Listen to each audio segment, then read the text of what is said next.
Good afternoon. This is the Board of County Commissioners for work session. It is Wednesday, August 23rd, 2023. It is 2:03 p.m. The session is set to go until 3 p.m. We're at 3000 Pacific Avenue Southeast, room 110. This is a hybrid meeting. For public virtual attendance, you may follow along on the Thurston County YouTube channel. I'm Carolina Mejia. I'm the chair of the board. To my right is Vice Chair Ty Menser. To my left is Commissioner Gary Edwards. Also in the boardroom, we have County Manager Ramiro Chavez, as well as Assistant County Manager Campbell, or not Robin. Robin's not here. I'm just going through the motions in my head. Rob Gelder. And we also have Amaya Teeple as well as Ashley Rai, who will be presenting the CPA-16 Community-Driven Review of Agricultural Zoning Updates. Yeah, well, thank you. I guess before we launch into all the project details, I did want to take a moment to share the deep appreciation that we have in community planning to all the stakeholders and the planning commissioners, as well as the community members that have taken time out of very busy schedules to share concerns, questions, and ideas as we've gone through this process. As I'm sure you all know, it's not an easy topic, but the level of grace and respect that people have shown to us as staff and each other along the way has been truly admirable. So we'll do our best to answer all the questions that come up today, and to the extent that we can. But all those folks that we have chatted with, I think, are really excited to get to this point in the process and share a lot of those concerns and questions with you directly as well. I'll turn over to Maya, and we do tag team this as we kind of go back and forth, and we'll try to make it as smooth as possible. Thank you, Ashley. And if at any time you have trouble hearing me, please let me know. I just had an internet hiccup about an hour ago, so hopefully we're good now. For the record, Maya Teeple, Senior Planner with Community Planning, here today to present on the agricultural zoning update, which you may have heard a bit from your community members about already.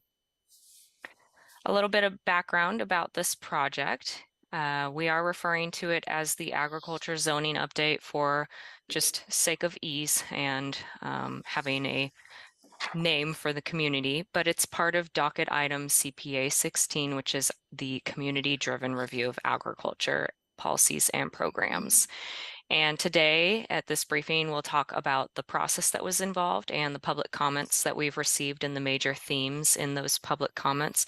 This has been a heavy stakeholder process and a heavy community process.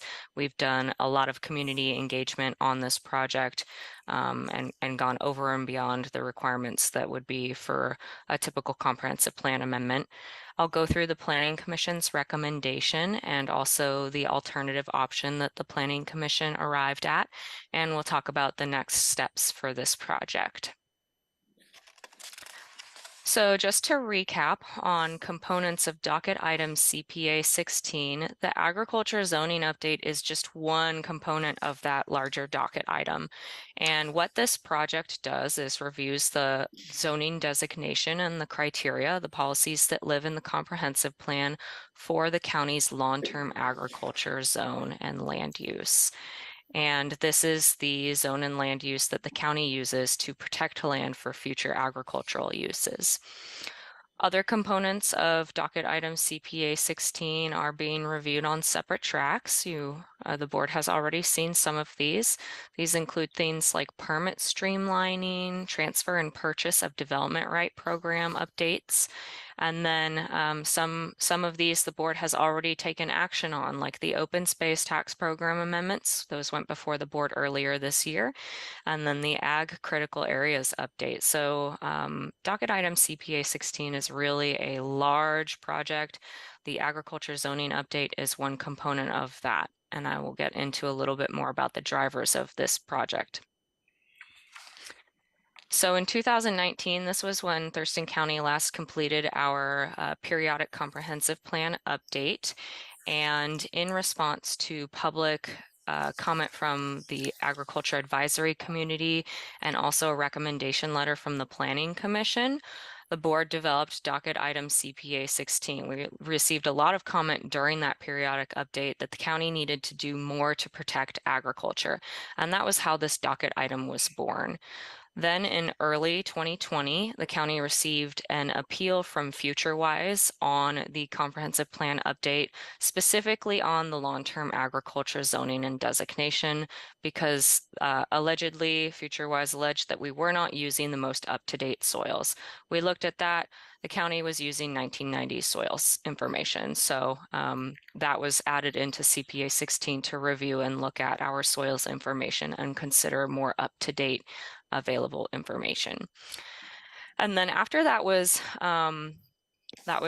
brought forward by FutureWise, the board went through the docketing process, and it was first docketed in April of 2020. It has been maintained on the official docket since then, and it has continued to be a fairly high priority of the board throughout the years, within the top half of priorities of the board, usually the second or third priority of the commissioners. So a little bit of project history on the agriculture zoning update. In February of 2021, after the CPA-16 docket item was first docketed, we released a survey for community agriculture, and that was a pretty broad survey. It went out to a lot of different stakeholders, our typical webmail list. And from that survey, the community identified a couple of high priority items, which are what those other components of the CPA-16 docket item are. Things like streamlining permitting, reducing fees, TDR and PDR development right program updates. And one of those high priority items that the community identified was updating our agricultural zoning. So we reviewed the results of that survey in May of 2021 with the Board of County Commissioners, and that was where the scope of work for the broader CPA-16 docket item was confirmed. And then after that, this timeline really zeroes into this agriculture zoning update project. So in January of 2022, the board provided direction to community planning on which criteria we should look at as part of our long-term agriculture zoning. And there were 3 specific criteria to review. Consider allowing agriculture within urban growth areas, consider reducing the predominant parcel size, and consider reducing the block size requirement, which I'll go over a little bit later in this presentation, in addition to considering new soils information. So we took that information and we convened a stakeholder group, and that stakeholder group met from late 2022 through early 2023. We had something like 6 or 7 meetings with that group. They volunteered that time. They spent between 20 and 30 hours just in meetings with us. That doesn't include reviewing all the materials that went out.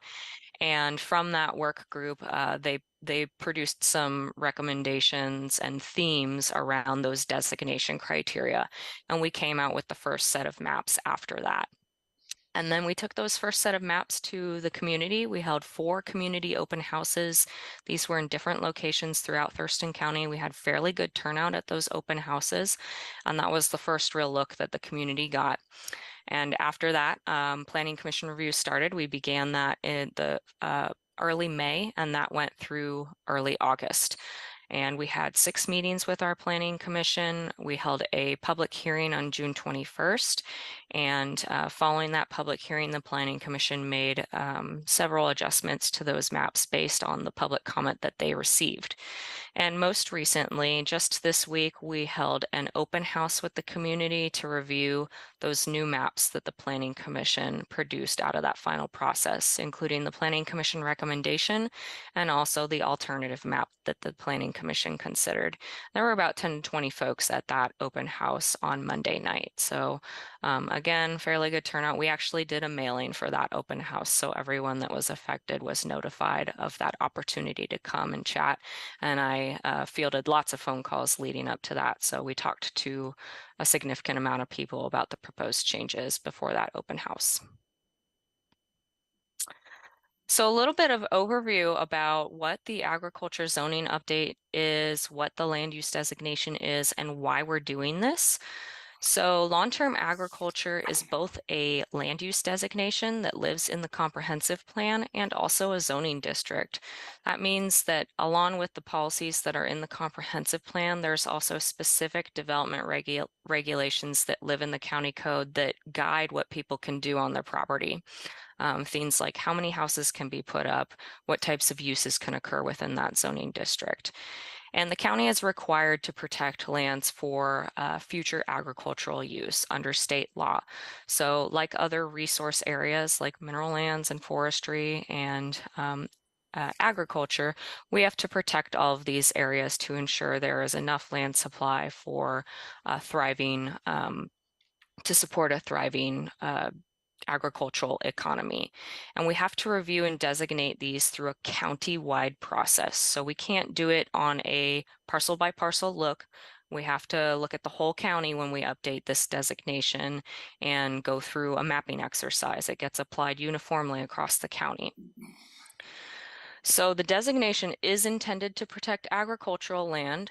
The key word is of long-term commercial significance, not necessarily all agricultural land, not necessarily all land that is even being used for agriculture. There are a lot of farms that will never fall into this designation. This is really meant for highest and best lands, larger tracts of lands, those that can support larger commercial operations now or in the future.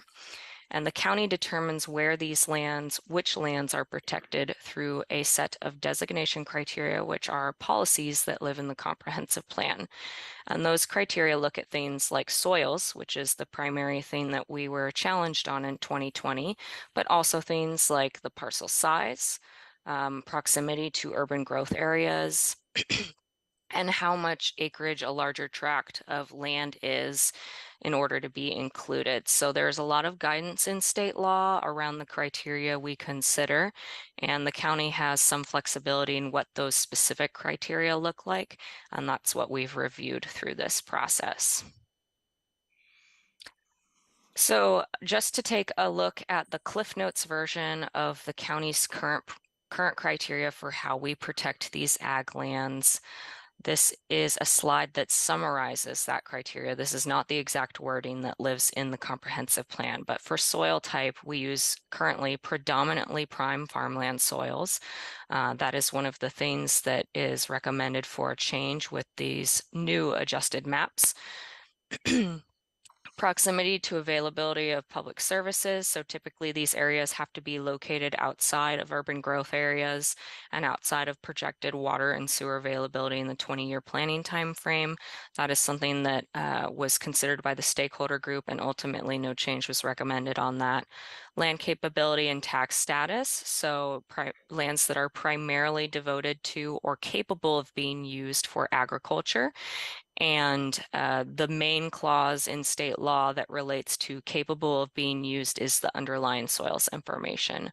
So that is where the soils get pulled in. Again, relationship or proximity to urban growth areas, predominant parcel size. The county currently applies a 20-acre parcel size, so most of the parcels must be at least 20 acres. There are a couple of spots that are smaller than that if they fall within a block of land or they're adjacent to it in an existing farm. They might get pulled in if they're a slightly smaller acreage. Land use settlement patterns, so typically no greater density than 1 unit per 5 acres. We do have some landmarks in Thurston County that are developed at a 1 house per 1 acre or 2 houses per 1 acre or 1 house per 2 acres. And so those areas get pulled out of this zoning designation. It's not appropriate for smaller parcels. And then proximity to markets, that's not really a huge issue. Recent studies have shown that pretty much everywhere in Thurston County is accessible to market. And then the agricultural diversity criteria is what we refer to as block size. This was one that was up for consideration by the stakeholders and Planning Commission at the board's direction. Currently, Thurston County says a block of agricultural land, in order to be included, must be 320 acres minimum, or 200 if it's close to another block of ag land. And then finally, outside of natural shoreline and environments. So looking at our current county designation of long-term agriculture, we roughly have about 15,500 acres of this zoning designation across the county, mostly in the southern portion of the county. That's all these lime green areas. And then in the Nisqually Valley, we have our Nisqually agriculture zoning. And this map that you're looking at right here is based on the criteria that I just went through, and it uses the 1990 USDA Soils Survey data. So the soils information has changed. There are some new soils that are considered prime farmland according to the USDA, and that is one of the bigger triggers for some of the map updates that you'll see later on in this presentation. I'll pass it to Ashley. Yeah, so you can see from that map that although this project focuses on expanding our LTA zone, there are a number of landowners that already have property within our LTA zone. And what we heard right off the bat from our stakeholder work group is to not only look at updating LTA designation criteria, but to also look at updates to our actual LTA zoning development standards, as well as our agritourism overlay standards. So in addition to working with our local ag community, we researched what other counties are doing to bolster both their ag industry as well as support farmers trying to diversify their income base.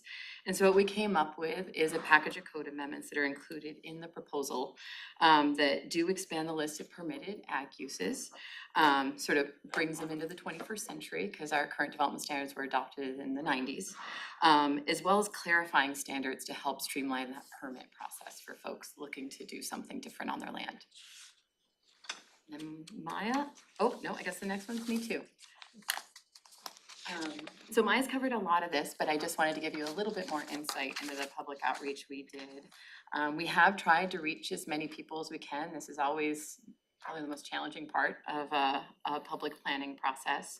The stakeholder work group that we had did represent a fairly diverse group of folks. We had small farmers, large farmers, farmers that actually had land in LTA currently, as well as folks that could be potentially impacted. We had representatives from our building industry as well as conservation groups. And it was really it was a lovely group of folks, and we had a lot of great conversations, and hopefully everyone virtually learned a lot. So following that process, we did have a briefing with the board, and then had our open houses to begin engaging the broader community. To help in that engagement, we have done 2 mail-outs. We did 1 mail-out preceding our public hearing with the Planning Commission, and that was a postcard. We received feedback from folks that postcard might not be adequate enough, and so when we did the second mail-out following the Planning Commission recommendation, we did send a letter, and that went to all affected property owners in both options that we're bringing before you. And along the way, I have spent a lot of quality time with our Ag Advisory Committee, our Voluntary Stewardship Program work group, as well as meeting with the Farm and Forestry Association, especially once we found out how much forest land was included in some of the initial options. We did our best to work with them and their representatives to get the word out so that they would make sure they had their voices heard. We've also met with the Olympia Master Builders, EDC, the Realtors Association, as well as the Agritourism Committee. And so in the package or proposal that you see before you, all that feedback that we've received should be reflected.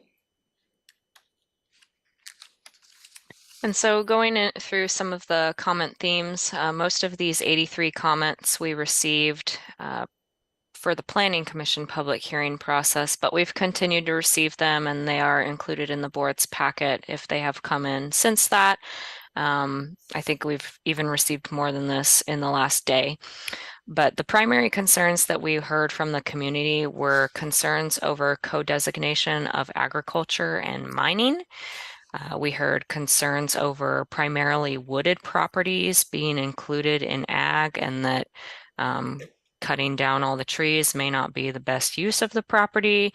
We heard a lot of concerns over habitat and wet soils, specifically Oregon spotted frog area that might be included in some of these proposed options. And then we heard concerns from some constituents about smaller parcels adjacent to long-term agriculture blocks that should be included.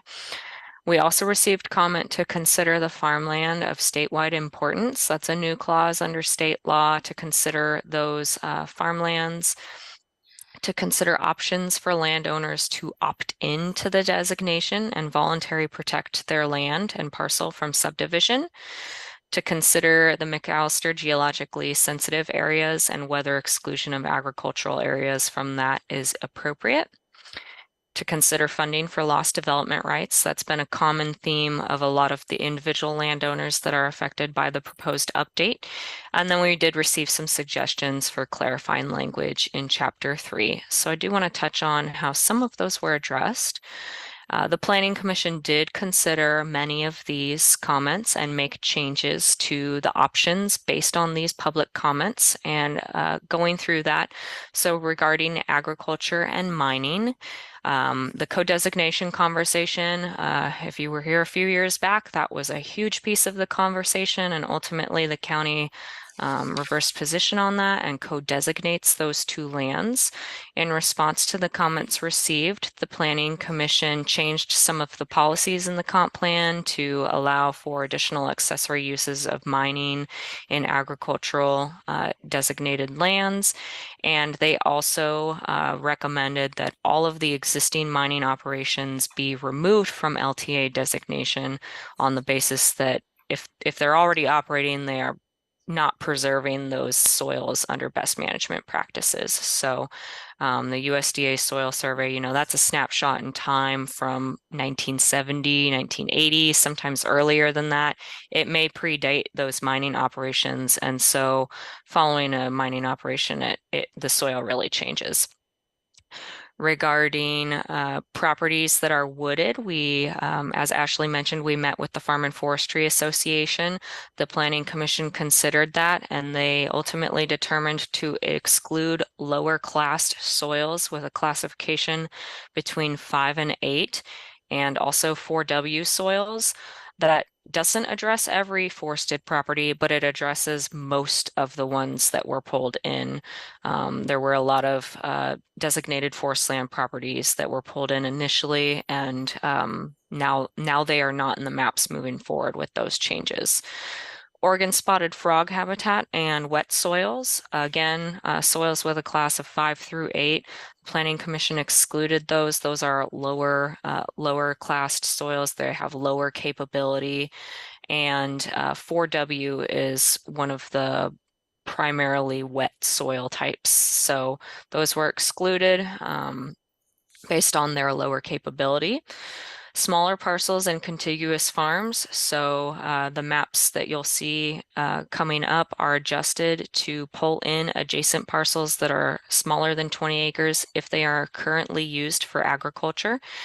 Farmlands of statewide importance, the Planning Commission recommended considering that as part of the upcoming periodic update. We do have some ideas around that on how to address that in the upcoming periodic update. An opt-in clause for landowners. We did add a policy that allows for an opt-in. McAllister geologically sensitive areas, no changes were made here. So agriculture is excluded from those areas. We won't see any new proposed LTA lands in the area of the MGSA. Funding for lost development rights. The Planning Commission did have a lot of conversation on this. They made a separate recommendation, which is included in your packet. I think it's attachment C, for the board to consider adjusting programs. Those are already docketed items and on our radar, but that recommendation is in your packet and we'll talk about it a little bit today. And then clarifications to Chapter 3, those changes were made as well. So as I mentioned, we didn't address every individual landowner's concern, but the Planning Commission did respond to as many of those comments and themes that they heard as possible by doing the broad overarching changes that we can apply at a countywide scale. And so I do want to talk about the evolution of the maps and the criteria that we reviewed. Since this was such a heavy stakeholder process, this really gives a better look at just just how much this has changed through that public process. So when we started this review with the stakeholder group in October of 2022 and through February of this year, in initial conversations, the criteria that they came up with how they wanted to revise and recommend revising the policy on where these lands are sited resulted in some maps that ranged from around 23,000 acres on the low end to 140,000 acres on the high end. That group had a lot of discussion when they saw the 140,000 acres number that might not be realistic. We have to balance competing needs in the county for housing and other land uses. And so they revised their criteria, and ultimately they came up with a set of criteria that resulted in around 12,000 new acres to 22,000 new acres. And so those were the maps that we took to the community initially in April and March of this year. And those were the maps that started with the Planning Commission and had a Planning Commission public hearing. So all of the landowners that were included in those maps initially, that 12,000 to 22,000 acres, received a postcard for the Planning Commission hearing. They did get that notice, and then following the public comment that the Planning Commission received at that hearing, they revised the maps to arrive at around 2,400 to 7,200 acres, and then they even revised it further by narrowing down the list of soils. That was the primary thing that they did, excluding all of those lower classed soils that don't have as much productivity capability. And the final maps that are now before the board range in 3,000 acres of new long-term ag to 7,200 acres of new long-term ag. So a lot of the public comments really influenced these maps. Again, not every individual landowner was addressed through these changes, but we did respond to the major themes as best as we could. And so going over the Planning Commission recommendation, this was a really hard topic, and the Planning Commission actually approached this by making several threshold decisions before they made a final recommendation. So you'll see that in the signed recommendation letter. It documents all of the kind of stepwise decision points that they made over the course of 3 meetings, and that led up to their final recommendation, which was to recommend approval of this update. And map 2 was the specific map that they recommended approval of. They also recommended approval of the code changes. And that was a 5-2 vote, so it was not unanimous. There were 2 planning commissioners that did not vote for recommending approval. And a part of the discussion around that was the inclusion of those new 4S soils on that one map was kind of a sticking point for some of the commissioners. So not everyone agreed on including those category 4 soils in the maps, which the alternative option, map 1, is the map that does not include those. So much awaited. Going to show the maps now, and then we only have a couple more slides after that. So this is the Planning Commission recommendation map. This would result in 7,200 new acres of agricultural zoning. And I have a typo here. It should be 75% or more prime farmland soils is kind of the threshold for a parcel to be included. And the new soils that are included are only those that are rated 1 through 3 or 4S soils, which are typically the county's prairie soils. They're capable of pasture and that sort of thing and haying, and they can support livestock, but they require a lot of additional amendments. And the other change that the Planning Commission made through this process was reducing the block size. So currently the county has a block size requirement of between 200 and 320 acres. So you have to have a clump of ag land that meets that minimum acreage in order to be pulled in. And the Planning Commission reduced that to 40 acres. So this map shows that, and you can see it's across the whole county. The alternative map that was developed through the Planning Commission process is the same criteria, 75% or more prime farmland soils, except it only includes soils that are classed 1 through 3, and those are the soils with the highest productivity according to the USDA soil survey. Again, this one drops the block size down to 40 acres. That was applied to both maps. but that was one of the only other changes. So out of this process, the parcel size didn't change through the Planning Commission recommendation, and ultimately both the stakeholder group and the Planning Commission decided not to include long-term ag within urban growth areas. So I'll pass it to Ashley for this second recommendation. Yeah, so the second recommendation that the Planning Commission made was in regards to the county's conservation incentive programs to try to address these concerns around compensation. This has been an overwhelming theme from the very first stakeholder work group meeting that we had, that they feel like protecting farmland is a community benefit and therefore property owners, landowners should be compensated in some way for any reduction in development rights. So we do have a project docketed currently to update the transfer development right and purchase development right programs, as well as look at things like our conservation futures program and our open space tax program. We've also been awarded a grant, a fairly sizable $380,000 grant, which hopefully will kick off work on that project next spring. Obviously, timelines don't align perfectly between this project and that one. But just so you are aware, that is, we have heard a lot about that topic. And there at least is something in the works for the next few years to look at all those programs in a holistic way to see if we can have them function better on behalf of our landowners. And so test out option, this is, we don't need a decision on this point today, but I just want to plant the seed for the board's future consideration. So one of the things that the Planning Commission asked us to look into was if we could offer landowners an option to test out of this designation. And we looked into that. So the county has done this in the past when we did previous updates to our long-term agriculture zoning and included new landowners. For one of those updates, the county did offer a one-time test out to affected landowners, and it came after that final action was taken. So the board took an action, the lands were rezoned, and then the landowners were notified that they could essentially test out through a very specific soil survey.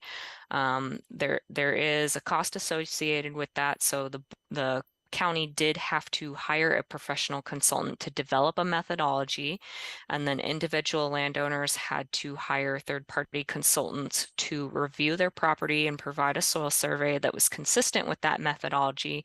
They were submitted to the county in a specific time frame, and then the county hired yet another consultant to review those soil reports and make a determination on them. So I think the county received something like 3 or 4 soil reports from that time, and there were a couple hundred acres that were affected. It was something like 20% or 30% of the affected acres submitted a soils report. And ultimately, 225 acres were zoned back from long-term ag to a rural zoning. So they got pulled out based on those soil surveys. However, this was appealed. So the county was appealed on that. And ultimately, the county had to pull in new long-term ag elsewhere. And so we did receive a comment during the Planning Commission public hearing on considering a test out option. That comment came from FutureWise. And some of the points that they raised were that soils and the soil surveys, for soils in the soil surveys, they can exhibit many different properties, and they don't necessarily always line up 100% with that full list of the soils. So it can kind of range, it can vary from soil type to soil type.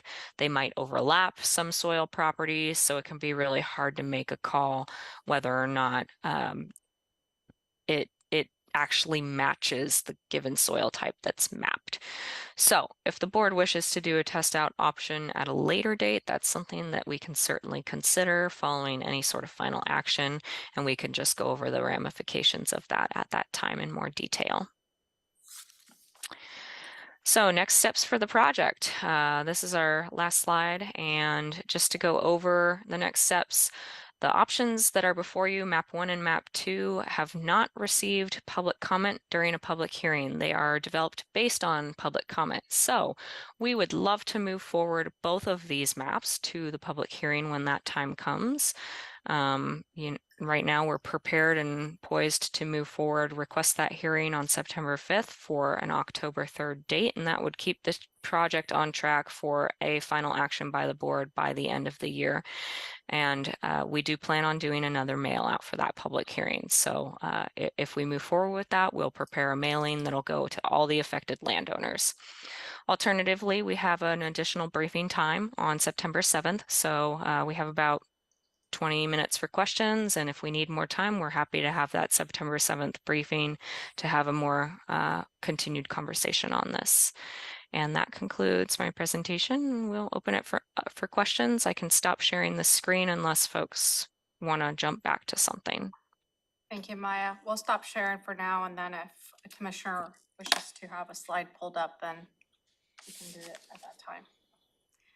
Questions? Commissioner Edwards, we'll start with you. I guess I would start out by saying that 20 minutes is not even close to what I'm gonna need to ask my questions. So I would hope that we can have a lot more time than this short amount of time that we've got. I will say that, to me, when government gets involved, oftentimes it doesn't turn out very well when they try to lump everything together versus when property owners decide they want to manage their land properly. And we've got a correspondence here, and I think it's about 500 acres up on the north end of the county. And it's very obvious those people know what they're doing with property, but yet they're contemplated being lumped in here. And I don't see where anybody benefits when we take it away from groups that are really doing the right thing. They know the property, they know everything about it. And we take that as a bureaucratic entity and try to make it fit somewhere. So I just don't see that that's going to be beneficial. I do have questions about, one of the things is the soil changed, and there was soil challenged issues in 2020. I don't know what that means because I don't think the soil changes. But is there different categorized? This is the year that the, Yeah, so the updated soil survey, all it really reflects is the USDA saying there are additional soil types that should be considered prime farmland or that are considered prime farmland. And so the soils didn't necessarily change, they just added more soils to the list of prime farmlands. So that brings me to another issue, I guess, that I'm concerned about. And that is when we take or damage private property, and I reflect to our eminent domain clause in our state constitution that says if we're gonna do that, we have to compensate people. And if we don't compensate for that, then we're in a situation where we're taking or damaging. To what degree that damaging occurs, the value is part of damaging or a lack of value. So I'm kind of concerned about that. We had 15,500 and now we're going up. And we do have things like co-listed ag and mining. And all of the mining sites of modern times that I'm aware of, when they're reclaimed, they end up with better soil conditions than when they started mining. So as a general rule, it's much more conducive to good agriculture once they're done.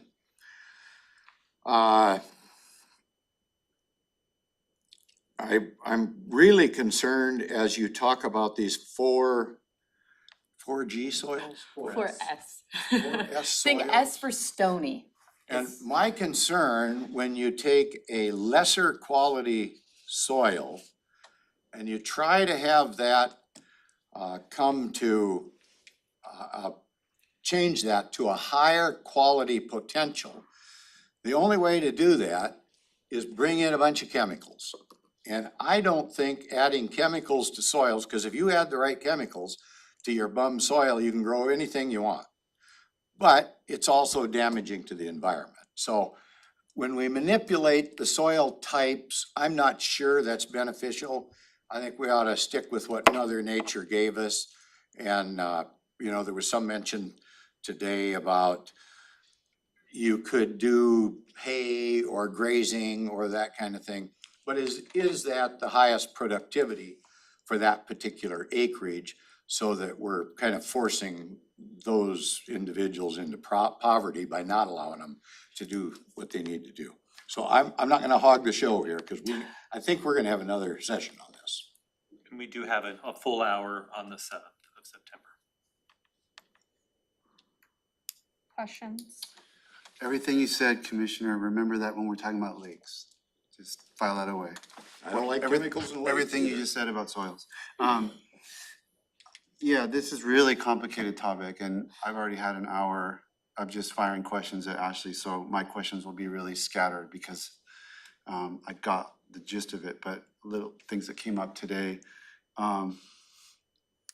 Prairie soils, you said that was a little bit of a sticking point. I guess this is a Maya question.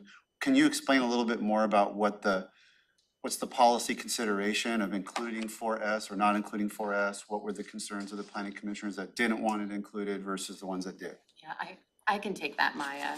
I'm the one who dug into all the soil stuff.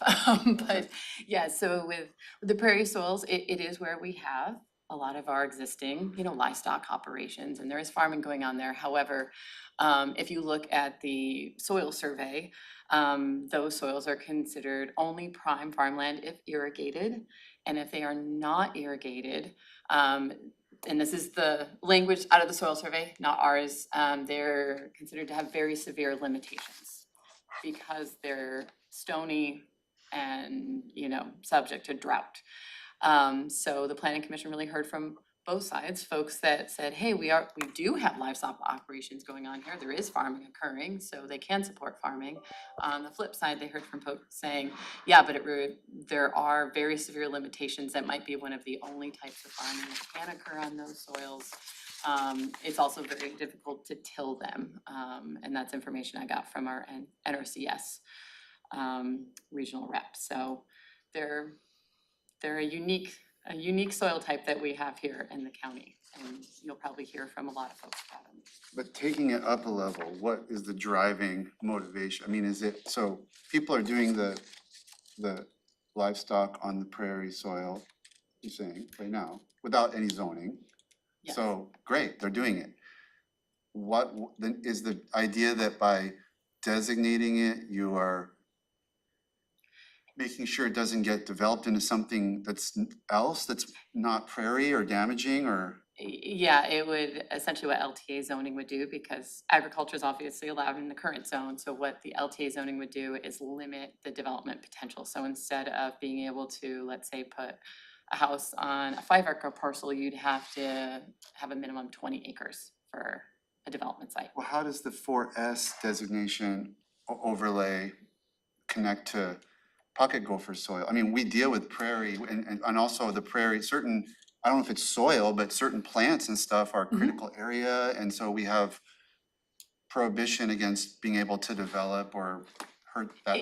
So the habitat conservation plan is the mechanism by which any development happening in those soils would have to meet the requirements of that. They're also the soils or, the prairies, because they are habitat for our protected species, where a lot of conservation is currently happening, by the county and others, like the Sentinel lands, JBLM and whatnot, so. But is the 4S lands gonna bring in extra land that's not already covered by all these other things? No, it's more just like they happen to be related. So it's not that 4S soils has a direct connection to the habitat conservation plan. It just happens to be the soils where most of our prairies exist, like the areas of the county. They're the ones that can support the plants that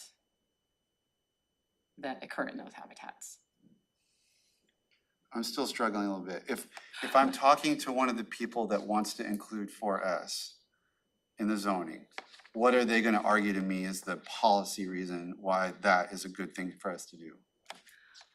That is where we currently have a lot of our livestock operations, is at least what we heard when we went through the planning commission public hearing. And without the zoning, in the future, there may be other owners that do other things, and then we have less available land for livestock operations. Yes. Okay, I'll set that one Yeah, aside. and if I can add, so that was something that our planning commission did look at, is how much of these new options is actually currently used for agriculture and the difference between the two maps. So the planning commission recommendation that includes those 4S prairie soils is 56% existing farms. The alternative map drops down to 41% existing farms. So it's not low, it's a higher number than most of the initial maps were, but it does drop down from what the planning commission recommended just by pulling out those 4S soils. This hopefully is a really quick question. The significant, I'm fuzzy again on the blocks, significance of the block. Like you talk about 20-acre minimum parcel or whatever, but then you're like 320-acre block. Can you explain again what that means? Because it's Yeah. listed on the chart as something kind of confusing. Diversity, agricultural diversity. Yeah, what does that Yeah, mean? What does agricultural diversity mean? Yeah, Mai, do you have insight into why it's called diversity? I can explain blocks if need be, but. Yeah, I'm not sure that's the original language from when this was adopted in the early 90s. But basically what that means, it's different from minimum parcel size. So 20 acres is how small the parcel is to be included. It needs to be at least 20 acres to be included in the designation.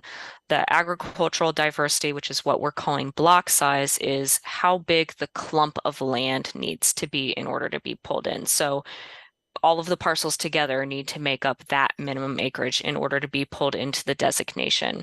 And part of the concerns when that was initially adopted were things like nuisance claims. Having like uses in one place makes more sense. Also shared equipment, you get tractors on roads, things like that. So the county initially had and continues to have a 320 acre block size requirement. So you need to have 320 acres of ag lands in order to be pulled into the designation. And our current map shows that. It's mostly larger tracts of land that get pulled into LTA. The Planning Commission diverted from that. Our stakeholder group had a couple recommendations. Initially, it was to drop it down to, and I think I'm remembering this correctly, but correct me if I'm wrong, Ashley, drop it down to 100, drop it down to 40, and or keep it as is. And so the Planning Commission changed that and dropped it down to 40. We did not receive a lot of public comment on that piece at all. We did hear from some individuals at open houses that yes, nuisance claims are still relevant and that should be a consideration. But ultimately, dropping it down to a 40-acre block of agricultural land pulls in a significant amount more of properties because it really lessens the total block size that you need. Once it goes up to 100, and definitely once it goes up to the 200 and 320 that we currently have, that map gets a lot smaller. So that was one of the changes the Planning Commission ultimately made. That seems like a pretty big deal, but then I'm wondering, how did they get from 23,000 to 140,000 and then they winnowed it down to where they ended up at 72? And they had to, something had to be like a narrowing of land. Is that like soil, you said soil categories? It was mostly parcel size, so that large number that you see, the 100,000, was going down to 5-acre parcels. And only 50% in prime farmland soils, and getting rid of block size, I think, as well, right, Maya? I mean, it was. I can't remember specifically on the block size, It was the but yeah, scale. the 5-acre parcel was the big piece. I have questions about that test out thing, but since we're not, I'm gonna defer to Chair. And if we have time, I'll ask later, Okay. just so I'm not hogging time on it. Oh, you're fine. I had around the same kind of question, so I'm okay. I was wondering for me,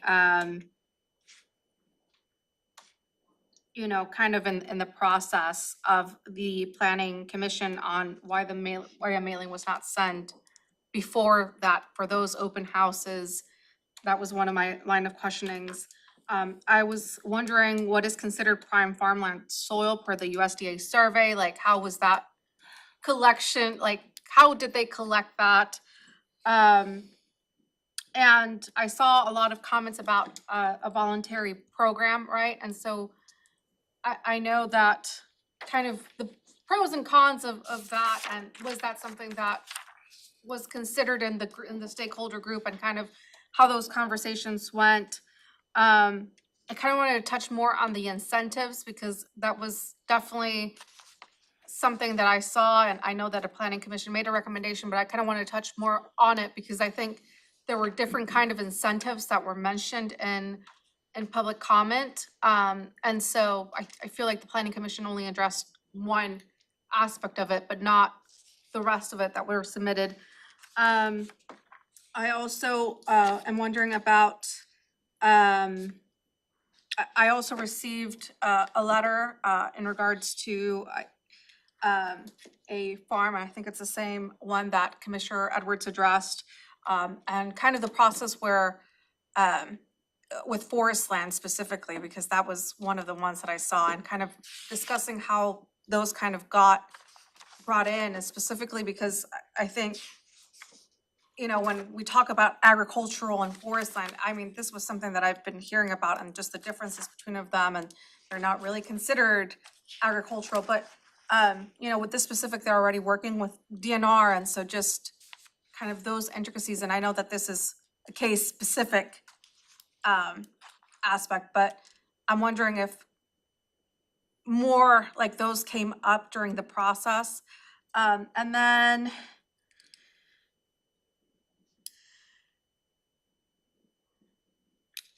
the comments on the open house for the 21st, I'm wondering, you know, probably you had some new faces and new people who were not probably involved in the process with the planning commission, and they showed up to this one because they received the letter instead of a postcard.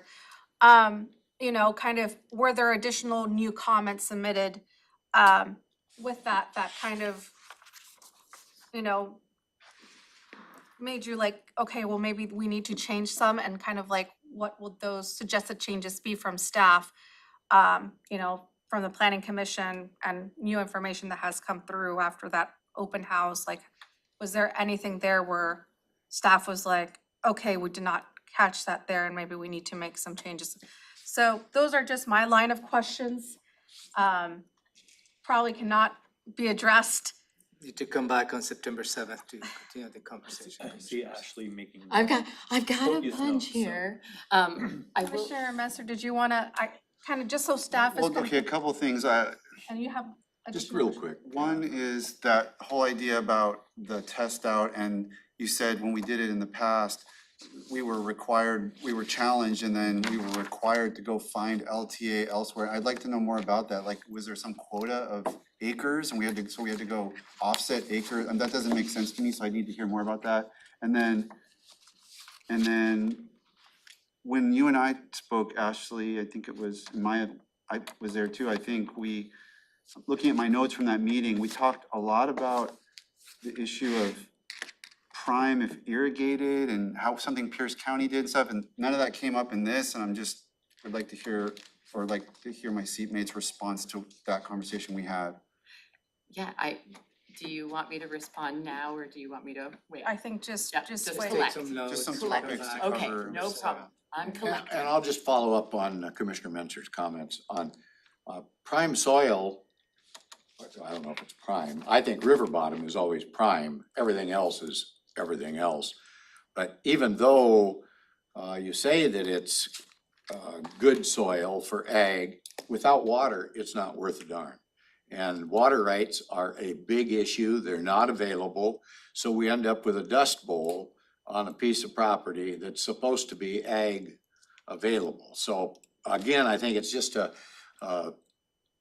complex situation where government's trying to fix it here, and at the same time, they're having a detrimental approach over here. So I think we've just got a lot to do. How much long-term ag is in the UGA? None. None. Yeah, you said we're not gonna include long-term ag in the UGA. I mean, I don't even know what the consideration was, because I didn't know there was any. There, we People are don't arguing currently we allow. should have it because of all the farming that's happening in UGA and wanting to protect Where is it happening in the UGA? That's what I don't know. smaller part. Smaller lots, yeah. Oh, I mean, you can talk about a backyard onion patch or something, but there's no actual ag activity going on in the urban, core area. That's not what the farmland groups were telling me. Who, okay, who voted against this? Wasn't it the only farmer on the planning commission? In terms of the The split vote. recommendation, we had two commissioners. Yeah, It was Chair Casino and Chair Nelson. Right, Or it's but, not Chair Nelson, I'm sorry, Commissioner Nelson. but isn't Nelson the only farmer on there? As far as I know, in Yeah, terms well, of. I mean, I just make that point because they're the ones that are really gonna be affected by what we're doing here. And they're the ones that are saying no. I mean, the other person that contacted me is a farmer, a real farmer. Two others, actually. And I said, Commissioner what the heck Nelson. you doing? This is the craziest thing they've ever seen. So anyway, more to come. And so, Yeah. but you know, you had farmers, you had and this went to our ag advisory committee too. I mean, I saw you there when I popped in for those meetings and they were, you know, from what I heard, they were very supportive and, They were very helpful in trying to take all that public comment we were hearing, a lot of it in relation to this whole notion of prime if irrigated, prime if drained, what does that really mean? And help staff sort of process it and how to use the soil survey, because just really quick, the soil survey it's not a policy document, it's a document, you know, that is used to support decisions on what landowners can do with their land, so. one really quick additional question just for next time. In regards to the soil, back to the soils, right? One of the things that I've heard from farmers is specifically like, I have basically this area, right, of my acreage is considered prime soils, but it's all marked as prime soils, even though the rest of it is just rock salt. I could never farm. It doesn't really have any other use. Just because it's not good and so that's one of the things that I've heard and wondering how the USDA survey, right, kind of like, does it just qualify everything as like, you know, if there's a patch, you know, does it just, you know, okay, like this whole area is now considered prime soil, even though it's just a smaller area? How is that? Isn't that the issue of the 50 versus 75%? Or is that something else? Because you said it's currently 50, but the proposal is to up that. So that 75% has to be prime farm, so that should help Yeah, and then your concern. and I think there was a comment from the Farmland Trust saying, no, keep it at 50. So I just kind of want to have that discussion between 50 and 75 and for next time. Okay, it is 3:00. Oh, May I just Yes. offer one comment? And as someone who comes from a community that has no ag zoning or any of this, I mean, obviously they met the GMA requirements of having an inventory of lands. I just have to commend the staff for a very thoughtful process and very deep, because this was the first topic when I started sitting in on the planning commission meetings. And it just, very deep dive, and I appreciate it.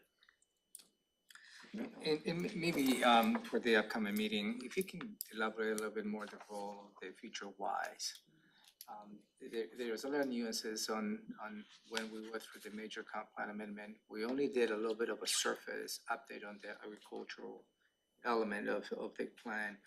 But it was a lot of concern at that time of future wise, perhaps challenging the overall update. And that's how the Board of County Commissioners contemplating going through this process. I think it will be good to frame that context, a little bit of historical context. You touched a little bit on this, but framing that context at the beginning will be good. thank you. Okay, so I think the direction is for the briefing on September 7th. And then at that time, we'll have more discussion on what the next step is. So thank you, Ashley. Thank you, Good job. Maya there. Just Okay. gone. Okay, But we are hanging around for the next two briefings. okay. Okay, so 3:02, we are adjourned. Thank you.